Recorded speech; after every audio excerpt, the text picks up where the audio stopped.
മുഖ്യമന്ത്രിയുടെ നേതൃത്വത്തിൽ നടത്തിയ ചർച്ചയ്ക്ക് വിരുദ്ധമായി റെൻഡറിംഗ് പ്ലാന്റുകൾക്ക് കോഴിമാലിന്യം നൽകാനുള്ള ജില്ലാ കളക്ടറുടെ ഉത്തരവിൽ പ്രതിഷേധിച്ച് ലൈവ് സ്റ്റോക്ക് ഫാർമേഴ്സ് അസോസിയേഷൻ ജില്ലാ കമ്മിറ്റിയുടെ നേതൃത്വത്തിൽ പന്നി വളർത്ത് കർഷകർ കളക്ടറേറ്റിന് മുന്നിൽ ധർണ നടത്തി. അസോസിയേഷൻ സംസ്ഥാന പ്രസിഡന്റ് CV കുര്യാക്കോസ് ധർണ ഉദ്ഘാടനം ചെയ്തു. കോഴി വിൽപ്പന കേന്ദ്രങ്ങളിലെ ഡ്രസ്സിംഗ് വേസ്റ്റ് റെൻഡറിംഗ് പ്ലാന്റുകൾക്ക് മാത്രമേ നൽകാൻ പാടുള്ളൂ എന്ന തീരുമാനം കർഷകദ്രോഹമാണെന്നും ഇത് തിരുത്താൻ ജില്ലാ ഭരണകൂടം തയ്യാറാകണമെന്നും ധർണ ഉദ്ഘാടനം ചെയ്ത അദ്ദേഹം ആവശ്യപ്പെട്ടു.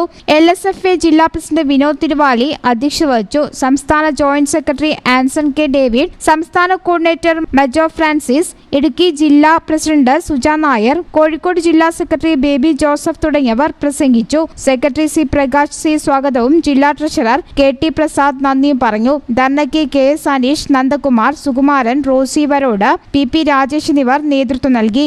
News bureau, Malappuram. Qatar golden diamonds, Calicut road, Valanchery main road.